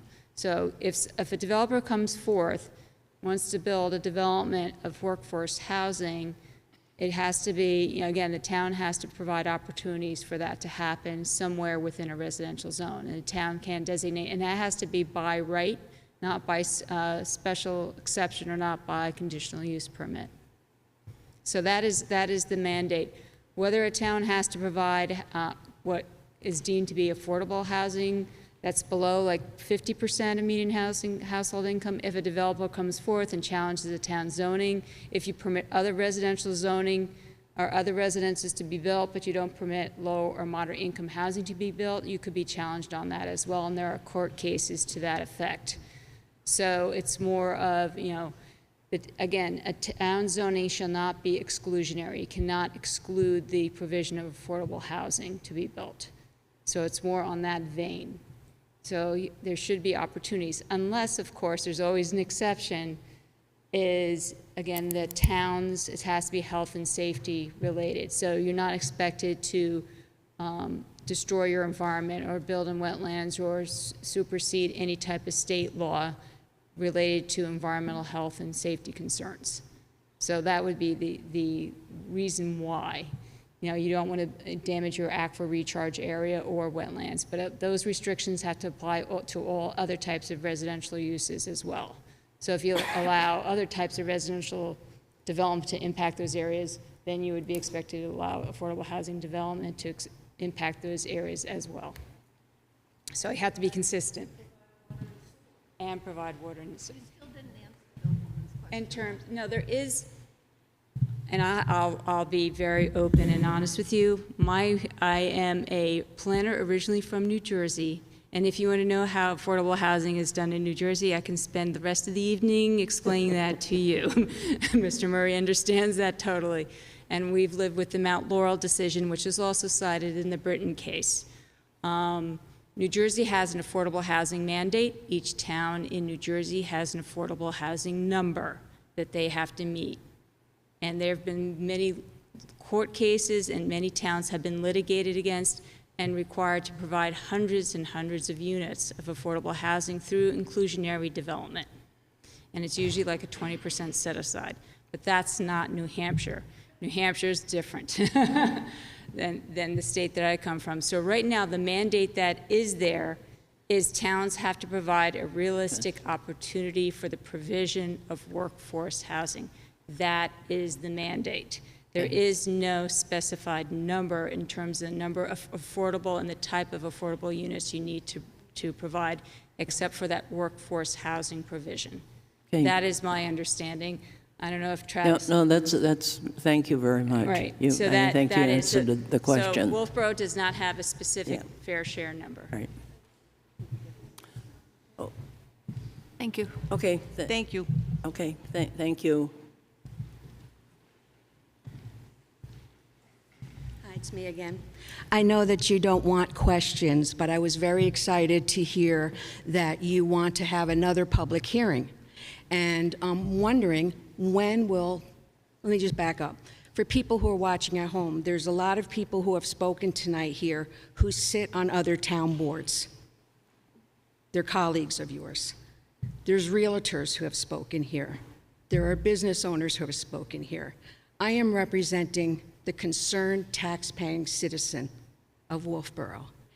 And I believe that I deserve to have my questions answered. And honestly, since this has been going on, I don't think the board has answered one of my questions. So here's my question that I think you must answer. When will the public get to stand here and ask you questions like, what do you consider affordable housing? What is inclusionary zoning? Because last year, after the vote went down, and as you all know, it went down definitely against the articles, I heard that we didn't understand what we voted for, and people voted no, because that's what the signs told them to do. The signs told people to vote no, and that's what they did. How insulting is that? So, when will John Q. Public get to stand here and ask questions that you will answer? Okay, well, Cynthia, so I just want to make it clear, we haven't said to anybody tonight that they can't ask questions. No, what we've said is that we can't be prepared to answer them. We're certainly happy to take the questions, but we may need some time to come back with those answers. And as far as when you can ask those questions, we have a public comment section at every planning board meeting. And you're welcome to come to any of those and ask. I've been to many of them. I've been to many of them. And so you're welcome to ask questions at that time as well. Okay, so will there be a time, well, I guess you just answered the question, but will you specifically answer the questions that you're asked? we will if we have the information. I mean, that's, well, I don't think that's particularly funny, because some issues need a little more research, and we don't want to give out wrong information. Those of us who come from the corporate and business world would never come to a meeting unprepared. And if you didn't have the answer to a question, you would politely say, Mr. and Mrs. Taxpayer. I don't have the answer right now, but I will get back to you. That has never happened for me, ever. Well, the purpose of tonight was to get input from the public. So we're here as sponges. And I'd also say that last March, I was on that side. It's also insulting to the taxpaying citizen that we voted for you. I didn't vote for all of you, but I suggest you run. And you deserve answers. What's so funny? No, I'm not saying it's funny. I think anybody here who wants to be on this board can certainly run. Run for this office. I'd like to say something here. I'm sitting at this table tonight because of these warrant articles and what went on last year. I'm a builder. I do some development. I know that materials cost 40% more than they did 2 years ago. Stuff isn't affordable to build right now. Interest rates are up. So the bottom line here is, and I agree with Brody, this needs to be a collaborative effort. For people to stand up here and buttonhole us, it's not right. You need to bring constructive ideas to us to help us collaboratively. You were not sitting on the board last year. That's correct. Okay. And that's the reason why I'm sitting here now, because I'd like to be part of a collaborative effort Okay. Well, we all want to be collaborative. to create this and to understand it so that the next time we go to vote, and maybe it's baby steps this time. Travis and Kathy went on television. I listened to them. And I understand probably better than most what land regulations are and what slopes and elevations and all these things affect cost. So it needs to be collaborative. So I agree, we should have another meeting. Maybe the format's a little different. A question and answer. But to sit here and buttonhole the board, that's just not right. Well, and to follow up on that, terms like inclusionary zoning, the town voted on them. It's in the regulations. It's online. If you have questions, I'm here 40 hours a week. If you want to look up affordable, it's defined in the regulations that the town voted on. So things that aren't defined, short-term rental. The planning board was really asking tonight, as I viewed what they were looking for, do we need more inclusionary? Do we need more affordable? Do we need to expand our definition of affordable? And everybody stood up and said, how much are you asking for? Generally speaking, not you, not anyone in particular. The board doesn't know. That was what they were asking for public input on, so they can better tailor an ordinance to have that same dialogue going forward. So if we need to, I would suggest have at least a workshop on what is affordable, what is workforce, what are these parameters, what do these numbers mean for Wolfeboroites? We have no ability to put in the zoning, thou shalt not live, I'll pick on you because you're not from Wolfeboro. Thou shalt not live in New Jersey and rent a home in Wolfeboro. That's not something you can put in a regulation. You might be able to do a short-term rental definition and put parameters on that. There were lots of things that were said tonight that are like, well, that's part of the story, but not the whole story. When you put the two together, they don't match. So it's not surprising the voters are confused. And that's why we need to have, I think your idea of a workshop is very good. I call it a question and answer period. Okay, and that's what we're planning on doing. And also, I'm hearing that there is no mandate. And being from New Jersey, I'm all familiar with how each town was required to have required affordable housing. And what they did is they sold it to other towns. So like Ridgewood, New Jersey didn't want to put affordable housing in their town. So they went down to Garfield, New Jersey and said, here, we're going to pay for you to. Okay. But anyway, I'm glad to hear. Thank you. There's another speaker. I'm glad to hear that we're going to have another meeting, and hopefully we'll have a workshop so people can answer questions and ask questions and get some answers. Thank you. Okay.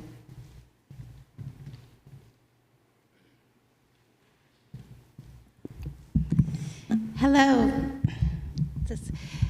Good evening. My name is Carrie Duran, and I'm a resident of Wolfeboro, and I wanted to come here tonight to share this perspective of someone who lives in workforce/affordable housing. I have been a resident of Harriman Hill for next year will be 10 years. I have 3 girls. I have 17-year-old twin girls that are graduating this year. I've been drinking a lot of coffee lately to keep up with everything that comes with a graduating senior. I have a 12-year-old daughter, Katie, who is in middle school this year, and she has a developmental disability of Down syndrome. And I'm a single parent. And I think it's really important to share with our community the perspective of somebody who has had the opportunity to live in a beautiful home, a beautiful community, a place that offers a safe and warm and welcoming environment of which to raise my family. But it isn't, when we think about affordable housing or workforce housing or subsidized housing, we have to think beyond the bricks and mortar. We have to think beyond the developers. We have to think beyond just the land. We have to think about what resources are available to families and individuals once they move in. One of the things that Lakes Region Community Developers does really well, they are the developers for Harriman Hill, is they have a family resource coordinator that residents can check in with. This was especially helpful for my family during the pandemic when there was so many, it was an unsure time. But it's important to note that especially my family, and being a single parent and working several jobs and making ends meet and caregiving for my daughter, that we need to have opportunities and resources available to us as residents, but also as productive citizens of our community. I volunteer as well. I actually currently sit on the Wolfeboro Economic Development Committee, and I was really excited about this event tonight because one of the things that the Wolfeboro Economic Development Committee has been considering and talking about the last few months is putting together and organizing a housing forum for next spring. So talk about collaboration. I know we would love to collaborate. We would love to bring more stakeholders together, not only within our community, but at the state level to break down even more the conversation about what is workforce housing, what's affordable housing, what all the different vocabulary that we have been talking about today. So I do know the EDC, and certainly we can talk about this another time, wants to put something like that together and collaborate, and we look forward to have the opportunity to do that. I wanted to also mention that I sit as well on the board of Lakes Region Community Developers as their resident person on the board. I've served for 4 years now. Next year I will be president or chairperson of the board. And I really want to give a name and a face and an idea to all of the members of our community who perhaps sometimes wonder, who are the residents, who are the families that are living at Harriman Hill? And I invite questions from anyone who's here tonight, but also if you have questions, don't hesitate to reach out to me if you want to know what it's like living there and what opportunities it has given to my family and how blessed that we feel that Wolfeboro gave us the opportunity to have such a beautiful place to live. So I thank you so much for having this tonight, and just want to be a voice for how important it is to have diversity in housing options. And someday, perhaps once the kids all graduate, I could think about buying a house someday. But I'm a little busy at the moment with taking care of them. And I do have hopes for someday being able to buy a house. And I hope through collaboration through the town, through our citizens, that we could make that possible for somebody who doesn't quite have the income that others do. So I thank you all for listening tonight, and thanks for having this meeting. Okay, thank you. Okay, I think probably we should, did any board members want to make any comments? I'd like to thank everybody in the public who got up and spoke tonight, or even if you just came and observed and sat in the audience. We appreciate having the input from you, and we'll try to take all of your comments to heart. Could Could I ask Mr. Lucas a question? You want to come up?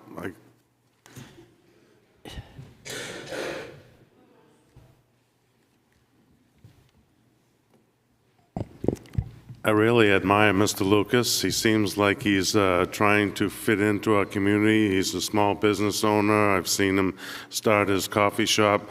And for somebody like you, who's trying to start a business and get into our community and hire employees, is there a balance that you can pay your employees so that they can, not specifically you, but as business owners, what's that amount that business owners can pay to their employees so they can try to stay in the community? You used the number of $20 an hour for 40 hours a week. That's only $800, and take your taxes out, you're now down to $600. I mean, it's like, those are the things that I look at, and 36% of a $100,000 loan is $800 a month at 8%. So, I mean, and that's not going to happen.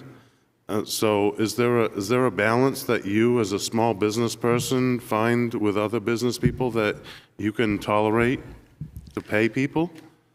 Well, as I stated earlier, there are many, many kinds of businesses in our town.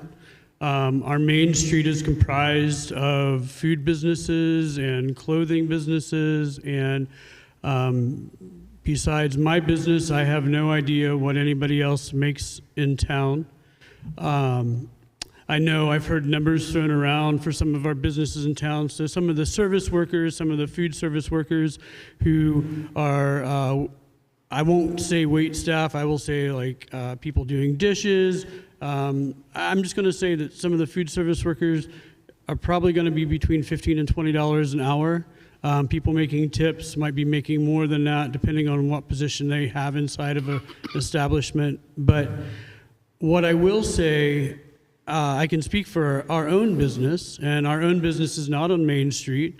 Our own business is in the Back Bay business district of our town, and it's a little more remote. We've definitely had to make a name for ourselves in order to bring people through our door, because we don't have the luxury of having a Main Street location for people to just saunter into and buy a cup of coffee. So I think, let me give you a little bit of my background. So my background, when we moved up from Virginia, before we moved up from Virginia, I had managed 92 apartments of a 150 apartment HUD Section 8 housing complex. I was the manager of 92 apartments in a retirement community. So I do have housing background. I look around here and I look at people who are working really hard. I look at business owners, myself included. I work 60 hours a week. That's my own choice. I own the business.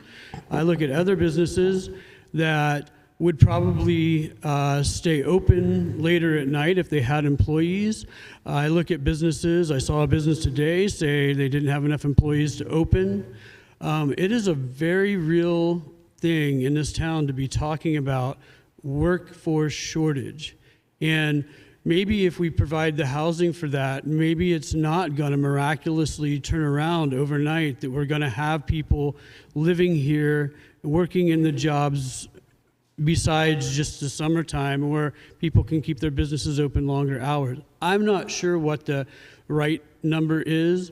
It's all based on the amount of money that comes through a business's door as to what they can turn around and pay their employees and what their overhead is. That varies by business.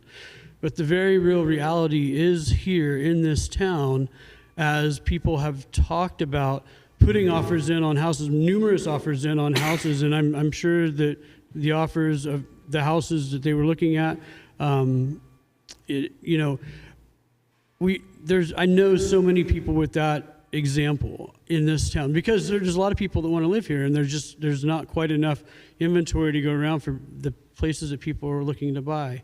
As far as what we need to provide on the housing front, I don't really know. We were lucky enough to get our home right before everything skyrocketed upwards. Otherwise, I, as a business owner standing here before you and my wife, we've talked about it.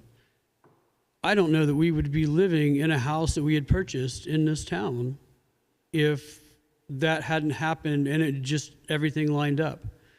So there's so many people that are trying to make it. There's so many workers that are working, 2 jobs to make ends meet. One person working 2 jobs, 2 people in a household, each working 2 jobs. It is something that I'm very concerned about. I'm not sure the details of the project that didn't go through with the multiple units in it. I don't even know the details of that project and what that was going to turn out to be. I don't think it was workforce housing. I think it was market rate housing. I don't know, but I just know that there are a lot of people giving their all in this town to make it a better place. Main Street, I think, wants to be open later at night. I think that there's some businesses that want to have employees that will work there, but you see business owners carrying the full load, or the business owners and maybe 1 or 2 people carrying the full load of a business that should have 5 people running things. So I don't know what the answer is, but I know that when you're spending more than 30% of your income, and that's the number that I've always used too. So as a housing professional in my past career, that was the number that I always looked at as well for our budget for our family is 30%. So if you're making $15 an hour, you're making $20 an hour. It doesn't take a genius to do the math. $20 an hour. I mean, New Hampshire has the housing number. You may know this more than I would, but I've heard that the hourly rate that somebody needs to be making in the state of New Hampshire is somewhere, I think, around $23 or $24 an hour for average housing. I don't know if you have a number on that state. Yeah. So $40 an hour is what she just said, if you didn't hear that in the room. $40 an hour. So we're paying people in our town $15 an hour. We're paying high school students in the summertime $15 an hour. And adults, I don't know what the range is. So $15 to $25 an hour would be my guess of the range in town based on somebody's qualifications. It's nowhere near $40 an hour. And that's the kind of housing costs that people are being faced with in this town. So at some point, people have to ask themselves, where is the upper end of what they need to make in rental income for the people to live here, because it's breaking some people. So I think that's a conversation we have to have as our community as well. And we have lots of conversations in our coffee shop that focus on this issue. So. Okay, thank you very much. Okay, any other planning board? I just want to make a quick comment on that. This goes back to, are we having workforce housing and how we define it all? Our median income is $66,991 right now. So when we look at that and we break that out, the average person, the median income person in this town can pay $1,674. So are we talking about we need housing for that group of people, or are we talking about that we need housing for the employees that are servicing us, or the employees who are on Main Street? The people like my child who has flitted around numerous jobs down on Main Street and made everything with tips from $19 an hour to Dunkin' Donuts for a year at $13 an hour. We have to decide what those houses are of those 330. But the one more thing I want to add to that is we're talking about by 2040, and that's 16 years from now. We have an aging population. So will we be creating more homes up at Taylor Community, or will we be creating more homes in areas where we have elderly housing? Because in 16 years, much of our population is going to be in their 80s and beyond. So if we hold to our current demographics of who's moving in and who's living here. So I think we can't leave that behind in this either. That we just have to talk about age as part of our housing too. Thank you. Okay, thank you. Oh, okay, anyone else? All right, folks, thank you very much for coming. I've taken lots of notes, and you know, we'll be back in touch. So we've got some applications coming up, but we will be back and try another ad in the paper and on the website. So we'll be back to talk about specifics. And again, thank you for your time. Okay. Okay.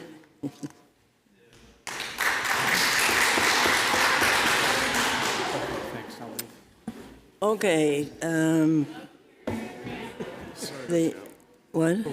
Well, we were going to do the shorefront regulations. And, I don't know if anybody's had a. Yeah. 10:30, 10:40.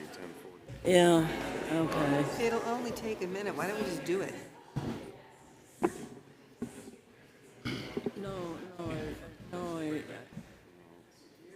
Yeah, okay, that's, yeah. Oh, okay, planning board members, the next item on the agenda is the shorefront regulations. You all have the latest draft. Because of the hour, we still have a meeting going on. It would be great if you would take a look at the drafts, make sure that you're all comfortable with it. If you've got questions, write down the questions, and we'll talk about it at the next, at the work session at the next board meeting, which is November 7th? Something. I don't envision I mean, you have, I think it's grown now to 5 applications, but I don't think the next meeting should be terribly long okay. procedurally, so I think you could do it at the November 7th meeting. Okay, all right. Okay, very good. Rich, I'm sorry.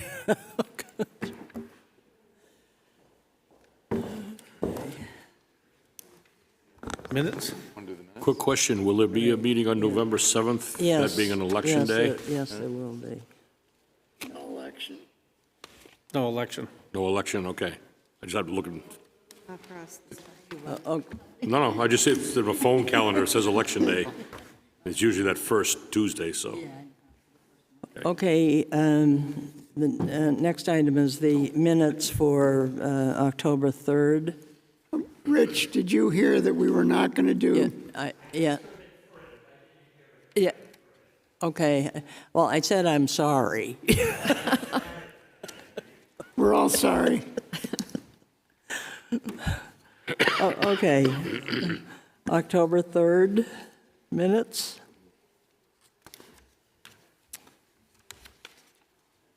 On page 3, I believe on the voluntary merger, my motion was to approve the application provided that, or upon the condition that the applicants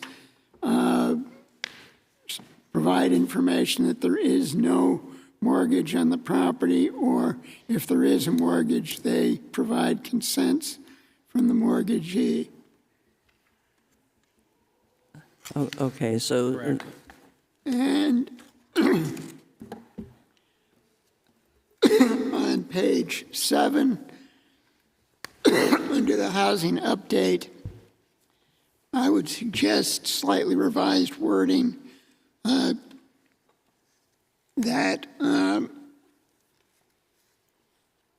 Tavis Austin suggested, well, first on the paragraph Roger Murray referenced, I would, after exclude, insert the words, exclude the housing fair share table, because it's not really clear what's being excluded. And then in the next paragraph, I would make fully support, because the way the minutes read, it could sound as though Tavis was not recommending the economic development zone, which he was recommending. Okay, everyone, is that it, Roger? That's it. Anything else? I'll make a motion to approve the October 3rd, 2023 minutes with the corrections just made. Somebody want to second that? Second. Okay, thank you. Motion has been made and seconded. All in favor, please say aye. Aye. Opposed? Okay, I abstain too. oh, I okay, wasn't 2 here. abstentions, okay. All right, I'll make a motion to adjourn. Second. All in favor? Aye. Okay, thank you very much, folks.